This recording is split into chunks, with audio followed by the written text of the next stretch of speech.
ओम नमः।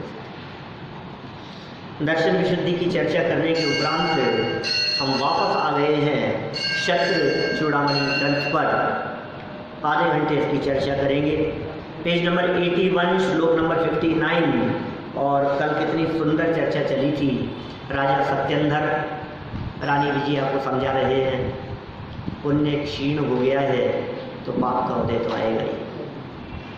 जीवन भर जो पाप किया है अब उसका उदय तो आएगा ही। हाँ, अब तक जो चल रहा था वो पूर्व जन्मों में किए गए पुण्य का उदय चल रहा था।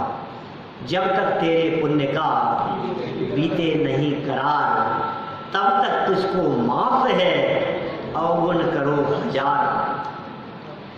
आपको ऐसे लगेगा कि कितने लोग ऐसे जगत में दिखते हैं, बड़े बड़े पापी लोग, हत्याएं करने वाले, स्मगलिंग करने वाले, डकैती करने वाले, व्यभिचार करने वाले, लूटमार करने वाले, कत्ल खाने बूचड़ खाने चलाने वाले कितने मजे से रहते हैं। सुनो, जब तक उनके पुण्य का बीते नहीं करार तब तक उनको माफ है। कर लेने दो, उनकी मन की कर लेने दो। अभी जो कर रहे हैं पूर्वकृत पुण्य का उदय चल रहा है, लेकिन एक दिन ऐसा आएगा कि वो पुण्य का उदय वो समाप्त होगा और जब तीव्र पाप का उदय प्रारंभ होगा तो फल मिलना भी शुरू होगा। प्रकृति में कहीं अन्याय नहीं है, सब जगह पर न्याय है। आप कितना भी पुकारते रहो, जगत में लोगों को ये बात कहते रहो, हमारे साथ ही ऐसा क्यों होता है, हमारे साथ ऐसा क्यों हो गया, मेरे साथ कितना धोखा हुआ है, कितना बड़ा अन्याय हुआ है मेरे साथ, आपको पता नहीं है मेरे साथ क्या हो गया है। ये सुनो, प्रकृति में अन्याय नहीं होता। ये प्राकृतिक व्यवस्था है, ये सृष्टि में कहीं अन्याय नहीं है। प्रकृति किसी के साथ में भेदभाव नहीं करती, इसमें न्याय अन्याय नहीं होता। ये प्रकृति है और प्रकृति के स्वरूप को समझ लेने का नाम जैन धर्म है। वस्तु सहाव, वस्तु सहाव क्या चीज है? वस्तु सहाव क्या चीज है? अग्नि की उष्णता का नाम वस्तु स्वभाव है भाई साहब। अग्नि गर्म है, इसका नाम वस्तु स्वभाव है। वो वस्तु है, अग्नि एक वस्तु है और गर्म होना उसका स्वभाव है, और स्वभाव किसी के साथ में भेदभाव नहीं करता। अच्छा, नरेंद्र मोदी उसको छुएगा तो जलेगा कि नहीं? अग्नि को छुएगा तो जलेगा? नहीं नहीं, क्या बात कर रहे हो? अच्छा, एक गरीब व्यक्ति छुएगा तो? और प्रधानमंत्री? दोनों? क्या बात कर रहे हो आप? अच्छा, इंडियन छुएगा तो और अमेरिकन? प्रकृति में भेदभाव नहीं होता। सृष्टि सबके लिए एक जैसी है, प्रकृति सबके लिए एक जैसी है, कर्मों का फल सबको मिलता है। तीर्थंकर जैसे भी क्यों नहीं हो, पार्श्वनाथ जैसों के ऊपर भी यदि उपसर्ग हुआ है तो वो काम उनके ही कर्म के उदय का है, पाप कर्म का उदय। पूर्व में बांधा हुआ स्वयं का पाप कर्म का उदय। अरे तीर्थंकर होने वाले हैं, इनको तो छोड़ दो, तुम्हें पता है तुम किसके साथ में उदय में आ रहे हो, हे पाप कर्म छोड़ दो इनको। कि नहीं, हम किसी के सगे नहीं हैं। बड़े से बड़ा व्यक्ति हो चाहे छोटे से छोटा व्यक्ति हो, उदय बदलेगा तो परिस्थितियां बदलेगी। बदल गया, समझा दिया। देखो अब क्षण भंगुरता समझा रहे हैं, क्या कह रहे हैं आगे? धनादि भोग्य वस्तुओं की स्वाभाविक क्षण भंगुरता। कैसी क्षण भंगुरता कह रहे हैं? स्वाभाविक, नेचर है, प्रकृति का स्वरूप है। क्षण भंगुरपना ये प्रकृति है। उत्पाद व ध्रुवत्व ये वस्तु का स्वरूप है। श्लोक नंबर 59। यौवनं च शरीरं च संपच्य वेदिनाद्भुतं जन्मबुद्बुद नित्यत्वेव चित्रिया नहीं तक्षये। क्या कह रहे हैं? यौवनम, यौवन और शरीर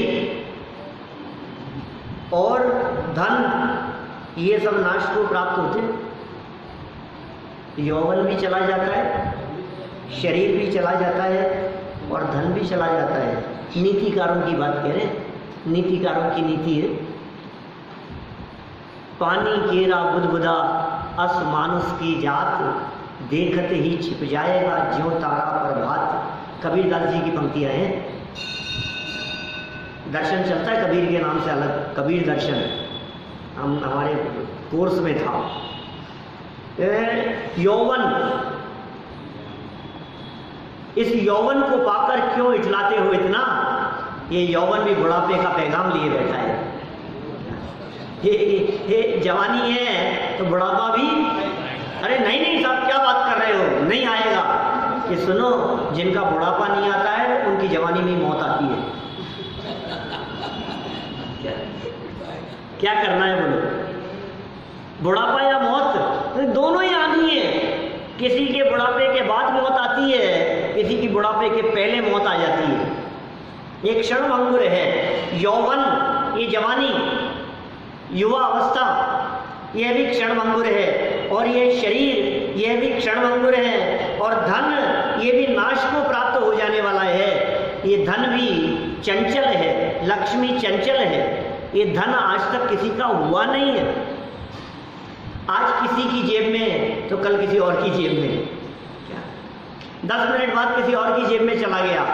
ये लक्ष्मी इतनी चंचल है, इस लक्ष्मी की चंचलता को यहाँ बतला रहे हैं। कहते हैं यदि इन तीनों में से किसी का भी नाश होता हुआ दिखाई देवे तो इसमें आश्चर्य नहीं।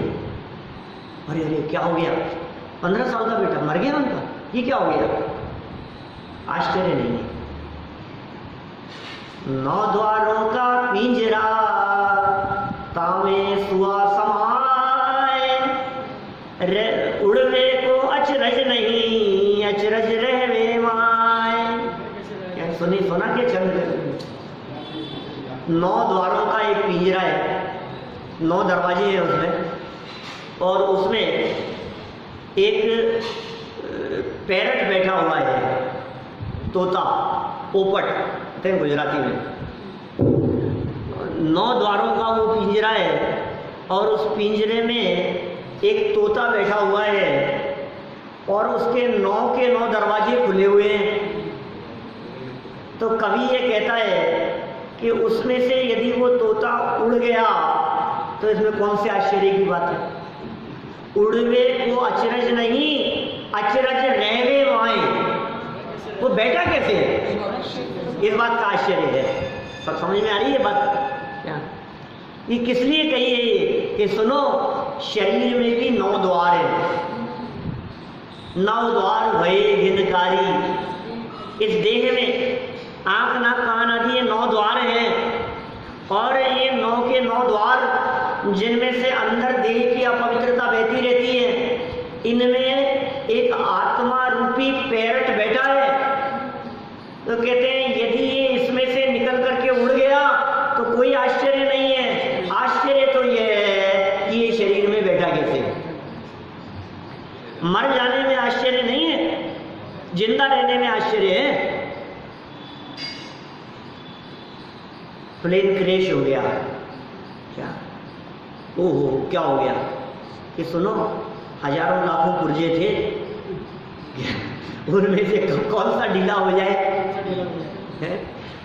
एक उसके ध्वस्त हो जाने में आश्चर्य नहीं है, उनमें से एक भी पुर्जा ढीला नहीं हुआ, आश्चर्य तो इसमें है। मर जाने में क्या आश्चर्य है, ये जीवन पूरा हो जाने में कोई आश्चर्य नहीं। ये कह रहे हैं यहाँ देखो, पानी के बुलबुले की, पानी के बुलबुले के बहुत देर तक ठहरने में आश्चर्य है, निश्चय से उसके नाश होने में कोई आश्चर्य नहीं। इसमें कोई आश्चर्य नहीं है कि ये पानी का बुलबुला ठहरा हुआ है, कब फट जाए, कब नष्ट हो जाए, कब अटैक आ जाए। अरे शरीर में हजारों नसें हैं, कब कौन सी ब्लॉक हो जाए, कोई भी हो सकती है। कभी कब सांस का आना जाना बंद हो जाए, कब धड़कन रुक जाए, इसमें कोई आश्चर्य वाली बात नहीं है। यह सब जगत का क्षण भंगुर स्वरूप है। सरल अर्थ देखिए, यौवन, शरीर, धन, संपत्ति आदि संयोगी वस्तुएं सब नष्ट हो जाने वाली है, इसमें कोई आश्चर्य नहीं है। क्या पानी में उठने वाला बुलबुला दीर्घ काल तक स्थायी रह सकता है? बुलबुले का स्वभाव उत्पन्न होते ही नष्ट होना है, वैसे ही यौवन धनाधिक संयोगों को क्षणभंगुर ही समझना चाहिए। अंजुलि जब सम जवानी क्षीण होती जा रही, प्रत्येक पल जर जर जरा नजदीक आती जा रही। क्या कहा? अंजलि में जल हो भरा हुआ, एक एक बूंद करके गिरता जाएगा उंगलियों में से। अंजलि जल सम जवानी क्षीण होती जा रही, और क्या हो रहा है? प्रत्येक पल जल जल जरा नजदीक आती जा रही। काल की काली घटा प्रत्येक पल मंडरा रही, किंतु पल पल विषय तृष्णा तरुण होती जा रही, तरुण होती जा रही। बोलो क्या करना है? इंद्रधनुष के समान है ये सारे के सारे भोग, बिजली की चमक के समान है, पानी के बुदबुदे के समान है। इंद्रिय के भोग, ये सारे भोगों की ऐसी दशा है, ये सब क्षणभंगुर है, इन्हें क्षणभंगुर ही समझना चाहिए। वो लिखा दौलत राम जी ने, 5वीं ढाल का 3रा छंद है। बोलो किसे याद है? जो अनुग्रह गोधन नारी, 3री ढाल 5वीं ढाल का 3रा छंद है। अनित्य भावना की चर्चा है, दौलत राम जी की छेड़ाला। यौवन ग्रह गोधन नारी, है गए जन आज्ञाकारी, इंद्रिय भोग छिन थाई, सुरधनु चपला चपलाई। सुरधनु इंद्रधनुष, और चपला वाली बिजली, उसकी चमक, आसमान में चमकने वाली बिजली की चमक कैसी है? क्षणभंगुर। ऐसा क्षणभंगुर समझना चाहिए। देखो विशेषार्थ में क्या कहते हैं भाई, यह राज्य और मनुष्य पर्याय तो नष्ट होने वाली ही है, इसमें कुछ भी आश्चर्य नहीं। कौन समझा रहा है? किसको समझा रहा है? आश्चर्य तो यह है कि इतने वर्षों तक राज्य और मनुष्य पर्याय स्थिर कैसे रहे। आश्चर्य तो यह है कि इतनी उम्र हो गई, चश्मा कैसे नहीं चढ़ा आंखों पर? क्या आजकल तो 5-10 साल के बच्चों के चश्मे चढ़ जाते हैं। आश्चर्य तो यह है इतनी उम्र हो गई और फिर भी कोई परेशानियां नहीं आई, इतने साल हो गए बीमार नहीं पड़े। आश्चर्य तो ये है, एक एक रोम रोम में 96 रोग कहे, हर रोम रोम में। तन रोगों की खान, क्या तन तो रोगों की खान है, ये शरीर तो रोगों से भरा हुआ है। आज टेस्ट कराने जाओ और 20 बीमारियां निकले, वो तो जांच कराते नहीं हो, इसलिए आपको लगता है कि अपने को कोई तकलीफ नहीं, मेरे को काहे की तकलीफ है। और कदाचित जांच कराओ और सारी की सारी रिपोर्ट्स नॉर्मल आए तो भी हम कहते हैं कि सुनो, शरीर तो रोगों की खान है, तुम्हारी मशीन पकड़ नहीं पा रही है। मशीनें क्या पकड़ेगी? स्थूल मोटा मोटा पकड़ती है। ऐसा हो नहीं सकता है कि शरीर हो और बीमारियां नहीं हो। ये स्थिर कैसे है? ये रोग प्रकट क्यों नहीं दिखाई दे रहे हैं? आश्चर्य तो इसमें है। इस प्रकार राजा रानी को समझा रहे हैं कि यौवन, शरीर और धनादि वैभव ये सब उद्गल द्रव्य की पर्यायें हैं। बंधु भाई समझ शब्द यह मेरा, बहुत पुराने भजन है। जो तू देखे इन आँखन सो, तामे कछु न तेरा, बंधु भाई समझ शब्द यह मेरा। ये सब पुद्गल की पर्याय है। पुद्गल है ये सब, ये अचेतन है, ये सब जड़ है और मैं चेतन हूँ। पर्याय कोई भी हो वह तो नियम से नष्ट होती है, अवस्था कोई भी हो वह तो नियम से बदलती ही है। ऐसा प्रकृति का सार्वकालिक और सार्वभौमिक नियम है। प्रकृति का सार्वभौमिक नियम, सार्वभौमिक मतलब सब जगह है, सार्वकालिक मतलब सब कालों में। किसी भी जगह चले जाओ और किसी भी काल में चले जाओ, ये प्रकृति का नियम है कि अवस्थाएं बदलती है, अवस्थाएं स्थिर नहीं रहती है। बाल सफेद हो गए, होने लग गए, तो पूरे होंगे अभी तो हुए क्या हैं, तो बदलेगा, बदल रहा है। छोटे से बड़ा होना, बालक से युवा होना, युवा से वृद्धावस्था की तरफ जाना, जीवन पूरा हो जाना, प्रभाव में चला जाना, धन का इधर से उधर चला जाना, ये सब तो परिवर्तन चलता ही रहता है। यह परिवर्तन तो अवश्यंभावी है। सुनो, और गजब की बात कह रहे हैं, परिवर्तन तो होता ही है, संयोग का वियोग भी निश्चित है। संयोग की परिभाषा सुनो, संयोग का वियोग सुनिश्चित। 60 नंबर का श्लोक, संयुक्तानां वियोगस्य भविता ही नियोगतः किमन्ये रंगतोप्यंगी निसंगो ही निवर्तते। नीति, ये भी नीतिकार का श्लोक है। ऊपर भी नीति का श्लोक था, ये भी नीति का श्लोक कह रहे हैं। संयुक्तानाम, संयोगी पदार्थों का नियोगतः अवश्य ही वियोग होता है। और तो क्या, इस शरीर से आत्मा भी निसंग होकर छोड़कर चला जाता है। ये होता ही है, ये अवश्यंभावी है। कहाँ गए चक्री जिन जीता भरत खंड सारा, कहाँ गए वे राम और लक्ष्मण जिन रावण मारा।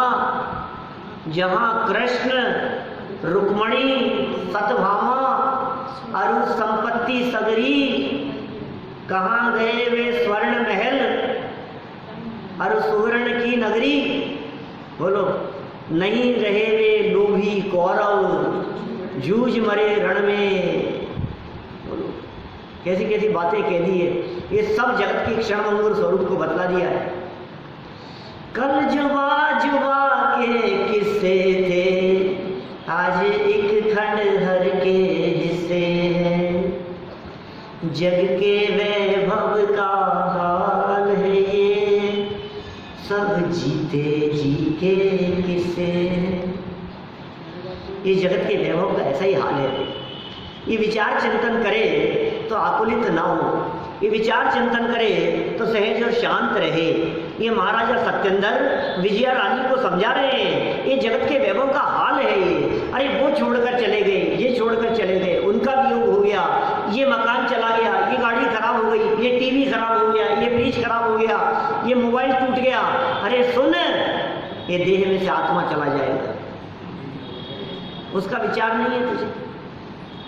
सब लूट लिया, क्या ये क्या लूट लिया? एक लुटेरा ऐसा भी आएगा जो इस तन में से आत्मा को लूट कर ले जाएगा। क्या बोल, फिर क्या बचेगा? जो कुछ नहीं छोड़ेगा, ये सारी वस्तुएं एक साथ लूट ली जाएगी। एक लुटेरा ऐसा भी आएगा, उसका नाम है मौत, मृत्यु रूपी शिकारी। देखो, जीव के साथ जिन जिन पदार्थों का संयोग होता है, उन पदार्थों का वियोग नियम से होता है, नियम से होता है। दुनिया में कोई चीज ऐसी नहीं है जो बने और बिगड़े नहीं। कार्तिकेय अनुप्रेक्षा में कार्तिकेय स्वामी ऐसा कहते हैं, जम किंचि भी उपन्नम तस्य विनाशो हवे नियमेन। जम किंचि भी उपन्नम, जो कुछ भी उत्पन्न होता है ना, तस्य विनाशो हवे नियमेन, नियम से विनाश होता है।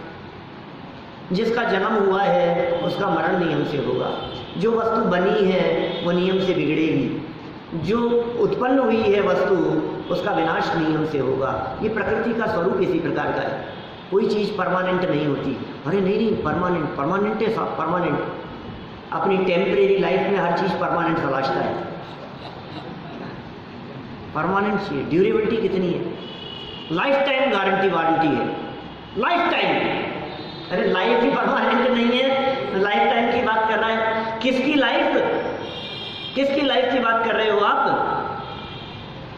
ये संयोग के वियोग की बात कर रहे हैं। जितने संयोग है, पत्नी का संयोग हुआ है वियोग होगा, पुत्र का संयोग हुआ है वियोग होगा, चश्मा बना है ना ये टूटेगा, मोबाइल का वियोग होगा, घर का वियोग होगा, गाड़ी बंगले नौकर चाकर कुछ परमानेंट नहीं है, सबका वियोग होगा। ये कह रहे हैं जीव के साथ जिन जिन पदार्थों का संयोग होता है उन पदार्थों का वियोग नियम से होता है। धनादि संयोगी पदार्थों के वियोग की तो बात ही क्या है, जबकि शरीर का संयोग जीव के जन्म काल से ही रहता है, उसे भी छोड़कर जीव अन्य भाव में जाता हुआ प्रत्यक्ष देखने में आता है। बाकी संयोगों की हम क्या बात करें। शरीर जन्म से लेकर के आज तक जिसने एक पल के लिए भी साथ नहीं छोड़ा वो भी साथ छोड़ देगा। कौन है? जन्म से अभी तक एक पल के लिए भी साथ नहीं छोड़ा, कौन है? आपका चश्मा, आपका मोबाइल, आपकी पत्नी, आपके कपड़े, आपका मकान, शरीर एक पल के लिए भी साथ नहीं छोड़ा जन्म से अभी तक, वो भी साथ छोड़ देगा। ये देह भी साथ छोड़ देगी। प्रत्यक्ष देखने में आता है। विशेषार्थ देखो, जन्म के समय से प्राप्त इस शरीर को भी आत्मा छोड़ देता है। आत्मा इस शरीर को अपने साथ अगले भव में नहीं ले जा सकता। कहाँ तक साथ जाएगा? शमशान तक। शमशान तक किसके साथ जाएगा? आत्मा तो पहले ही चला गया, हम तो पहले ही चले जाएंगे, शरीर तो यहीं पड़ा रहेगा ना।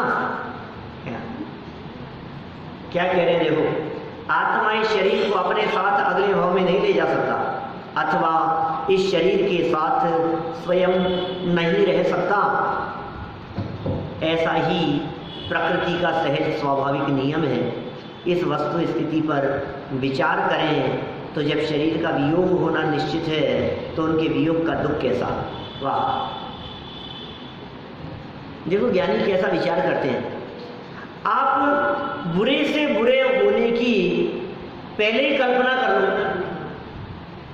अब बताओ कितनी तकलीफ होगी। क्या हमने तो वो कल्पना कर रखी, तो हुआ ही क्या है अभी तक? तो ज्यादा से ज्यादा क्या हो सकता है? बोलो, हद से हद क्या हो सकता है? कि चोर आ गए, ये क्या करेंगे ज्यादा से ज्यादा? कि पूरे घर में झाड़ू मार के ले जाएंगे, यही होगा ना। फिर चोर आपकी तिजोरी खाली करके ले गए तो आपको क्या लगेगा? हम तो सोच रहे थे पूरा घर साफ करके ले जाएंगे, अकेला तिजोरी तो ले गए हैं, वही बात बच गए। मतलब व्यक्ति का चिंतन कैसा होना चाहिए, ये चिंतन करने का तरीका बतला रहे हैं। आप चिंतन ऐसा कीजिए जिस चिंतन से आपको सुख मिले। यानी कि भावना का चिंतन चल रहा है भाई साहब, एक क्षण भंगुरता का चिंतन, संयोग के वियोग होने का चिंतन, ये पूरा का पूरा चिंतन मानो राजा सत्येंद्र अनित्य भावना का चिंतन कर रहे हैं। राजा राणा छत्रपति हाथिन के असवार और मरना सबको एक दिन, अपनी अपनी बार। आप कहीं भी टेंशन ले रहे हो, अपना नंबर आ गया होगा तो मरना ही है। कौन नहीं मरता है? मेरे पिताजी का स्वर्गवास नहीं हुआ क्या? दादाजी नहीं मरे क्या? ताऊ जी नहीं मरे क्या? सत्येंद्र समझा रहा है रानी को, सभी मरे हैं ना, तुम्हारे भी तो दादाजी का स्वर्गवास हुआ है ना विजया, कि हाँ उनका तो हो गया था, तो अपना नहीं होगा। तैयार है इस चीज के लिए, कल होगा, आज नहीं तो कल होना तो है ही। संयोग का वियोग तो निश्चित है। टोडरमल जी ने परिभाषा लिखी ऐसी, संयोग किसे कहते हैं? जिसका वियोग नियम से हो उसे संयोग कहते हैं। संयोग की परिभाषा में कह रहे हैं वियोग नियम से हो उसे संयोग कहते हैं। जो भी संयोग है उसका वियोग नियम से होगा। तो देखो, शरीर का वियोग होना निश्चित है तो उसके वियोग का दुख कैसा, किस बात की तकलीफ है? हमें कोई तकलीफ नहीं, हमें कोई घबराहट नहीं है। ये शरीर छूटेगा, नया मिलेगा। ऐसा ही होता है, एक शरीर छूटता है, यहाँ से जीवन पूरा होता है और नया शरीर मिल जाता है, नया जीवन मिल जाता है। ऐसा ही होता है। या तो जन्म मरण का अभाव हो, दर्शन में शुद्धि पूर्वक,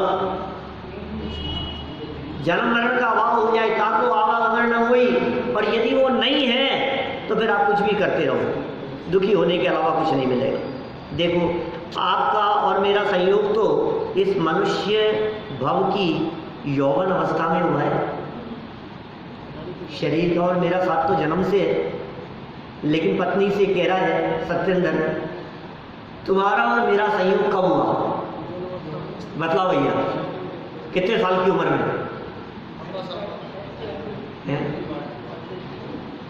15 साल पहले, 20 साल की उम्र में, 22 साल की उम्र में, 25 साल की उम्र में संयोग हुआ है। उससे पहले तो नहीं था ना, ये समझा रहे हैं यहाँ।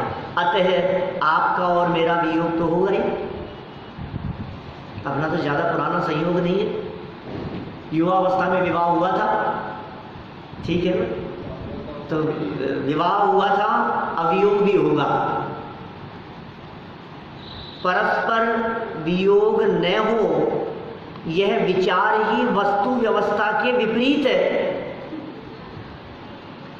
एक दूसरे का वियोग नहीं हो, ये विचार मात्र ही विपरीत विचार है। अरे तुम छोड़कर चले जाओगे, मेरे को छोड़ करके मत जाना, क्या कि ठीक है नहीं छोड़ करके जाऊंगा तो तुम छोड़ करके चले जाओगे क्या? एक दूसरे को वादा करें कि हम छोड़ करके नहीं जाएंगे, क्या ये बात संभव है? सब झूठे हैं क्या? ये झूठे वादे हैं, वादे हैं वादों का क्या? ये सब झूठे हैं। वास्तव में वस्तु व्यवस्था के विपरीत है। ऐसा 3 लोग 3 काल में कभी होता नहीं है। जब विवाह होता है तभी यह बात निश्चित होती है कि या तो मैं पहले छोड़कर चला जाऊंगा या वो पहले छोड़ करके जाएंगे। दोनों में से कोई एक तो पहले जाएगा, ये तो नक्की है। ये सत्येंद्र विजया को समझा रहे हैं, हमारा जिस दिन संयोग हुआ था उस दिन ये बात नक्की थी कि 2 में से कोई एक इस देह को छोड़कर पहले चला जाएगा। पहले मैं चला जाऊं तो पीछे से तुम बेटे का ध्यान रख लेना, अब यदि पहले तुम चले जाओ तो जो होगा तो मैं भुगतूंगा। मैं क्या है? नहीं, मैं तो नहीं जाने दूंगी, परस्पर वियोग नहीं होगा। छोड़ करके कैसे चले जाएंगे? डॉक्टर साहब बचा लो इनको, क्या आप बचा लो इनको कि सुन तेरा ये विचार बहुत तकलीफ देने वाला है।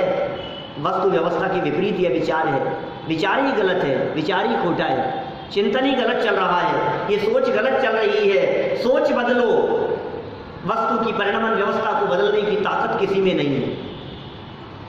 वस्तु की सहज चाल को जो रोकने का प्रयास करेगा वो खुद ही अपना सर फोड़ेगा। वस्तु की व्यवस्था के परिणामन में किसी का हस्तक्षेप चलता नहीं। मौसम बदलने में किसका चलता है बतलाओ? बालों का काले से सफ़ेद होने में किसकी चल रही है? युवावस्था से वृद्धावस्था आने में किसकी चल रही है कि नहीं मैं रोक लूंगा? बालक अवस्था से युवावस्था हुई तो किसने रोका और किसने किया? ये वस्तु का सहज परिणामन है, ये सहज है, ये अपने आप हो रहा है। ये परिवर्तन वस्तु के स्वरूप में शामिल है और स्वरूप में किसी की चलती नहीं है। किसी का तर्क नहीं चलता, किसी की युक्ति नहीं चलती, किसी की दवाइयाँ नहीं चलती, किसी का आशीर्वाद नहीं चलता, किसी के आशीर्वाद से किसी का कुछ भला हो जाए ऐसा नहीं चलता। मणि मंत्र तंत्र बहु होई, मरते न बचावे कोई। मरते हुए को बचाने में कोई समर्थ नहीं हो सकता है। इसलिए परस्पर वियोग नहीं हो, ये विचार वस्तु व्यवस्था के विपरीत है, ये उल्टा विचार है, ये खोटा विचार है। इस अज्ञानमय विचार का त्याग करने में ही शांति है। ये विचार अज्ञानमय था, इस अज्ञानमय विचार को शांत करो और ज्ञानमय विचार लाओ।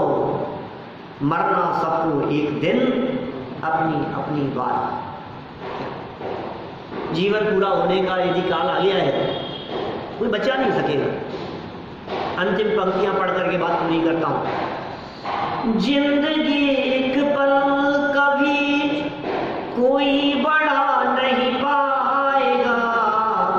अपनी जिंदगी, मौत का काल आ गया है, एक पल के लिए भी कोई बढ़ा नहीं पाएगा।